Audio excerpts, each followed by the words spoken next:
साधी गोष्ट मी तुम्हाला सांगतो, असं म्हटलं जातं जगामध्ये जे काय घडतं ते 2 वेळा घडतं. Everything happen in this world 2 time.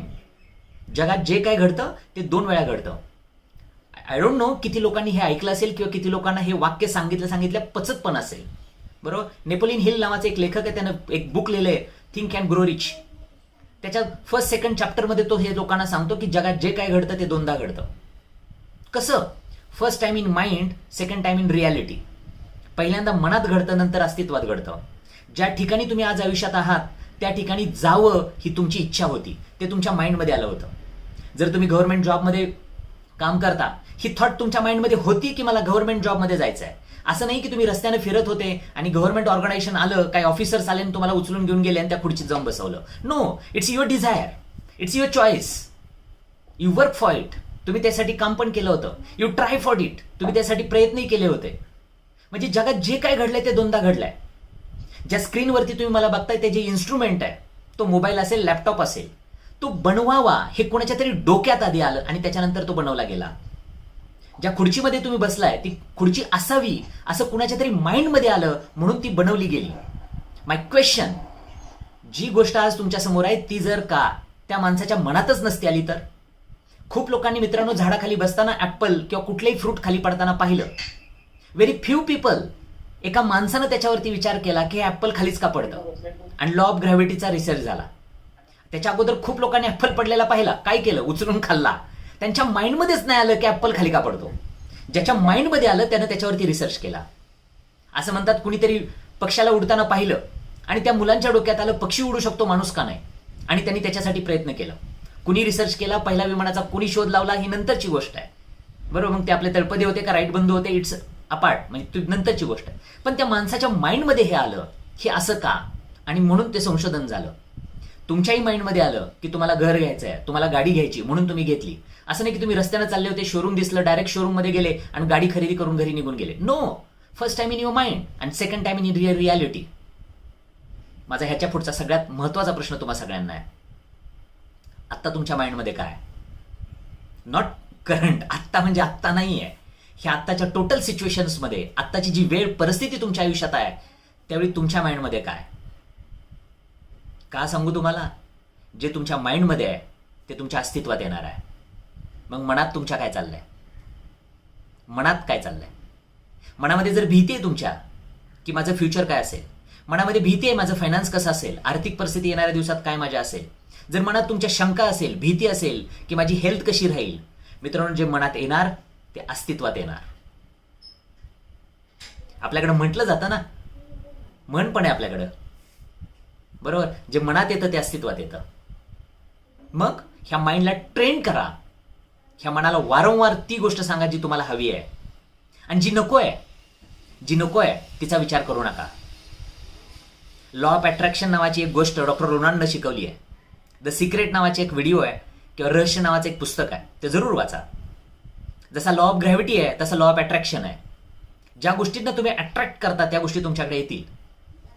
मग तुमचं अट्रॅक्शन काय आज? जे तुमच्या लाईफमध्ये घडतंय त्याच गोष्टी तुम्ही वारंवार बोलताय की नाही मुलं अभ्यासच नाही करत आहे, नवरा असाच आहे, बायको अशीच आहे, शेजारी असाच आहे, नाही माझी परिस्थिती अशी आहे, बॉसच आमचा असा आहे, आमचं ऑर्गनायझेशन चांगलं नाही आहे, किती काम करायचं, मीच करायचं का, मलाच का त्रास, सगळ्या फाईल मीच बघायच्या का, वॉट एव्हर तुमच्या माइंडमध्ये काय ते तुमच्या अस्तित्वात येणार आहे. Please, it's my humble request to all of you, जे तुम्हाला हवंय त्याच्यावरती लक्ष ठेवा. जे पाहिजे त्याच्यावरती लक्ष ठेवा. जे घडतंय त्याच्यावर लक्ष ठेवू नका. Because where your attention goes there energy flows. Where energy flows that thing grows.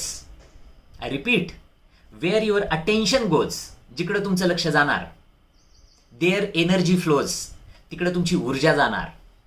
Wear energy flows, जिकडे तुमची ऊर्जा जाणार, दॅट थिंग ग्रोज, त्या गोष्टी मोठ्या होणार.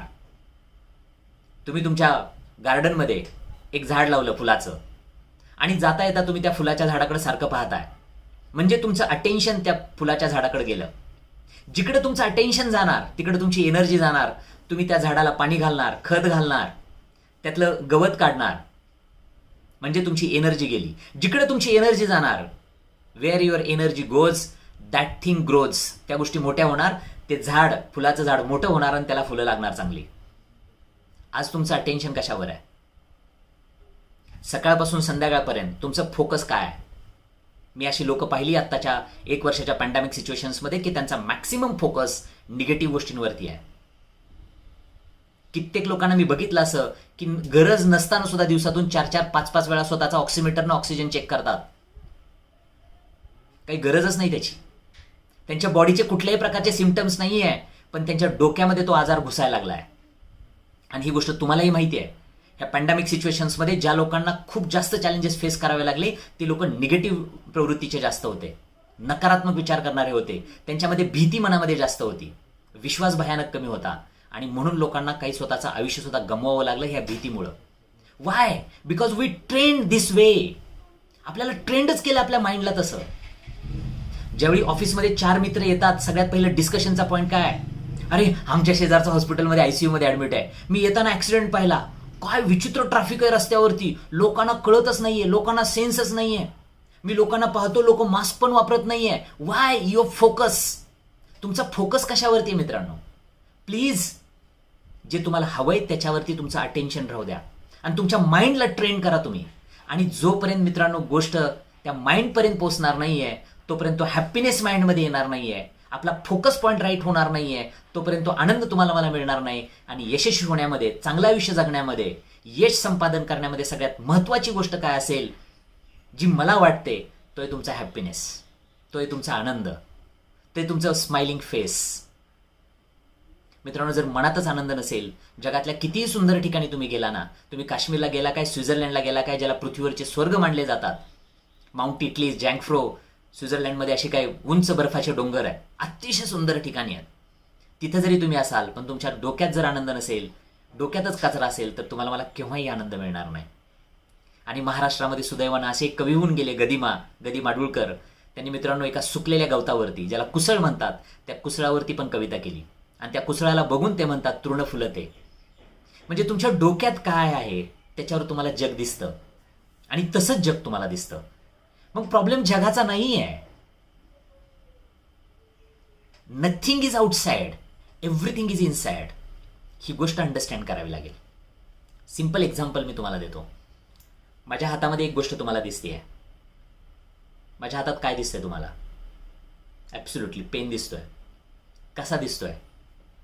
काही लोक सांगतील छान दिसतोय, काही लोक सांगतील गोल्डन दिसतोय.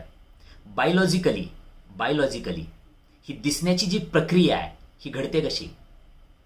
प्रकाश किरणं वस्तूवरती पडतात, तिथून परावर्तित होतात, आपल्या डोळ्याच्या बहिर्वक्र भिंगावरती ती पडतात, त्याच्यामध्ये प्रतिमा उलटी दिसते, ती पाठीमागं अंतर्वक्र भिंगामध्ये जाते, तिथं प्रतिमा सुलटी दिसते आणि दृष्टीपटलावरती, मेंदूवरती जो दृष्टीपटल आहे, जो पडदा आहे, स्क्रीन आहे, त्याच्यावरती ही वस्तू तुम्हाला दिसते.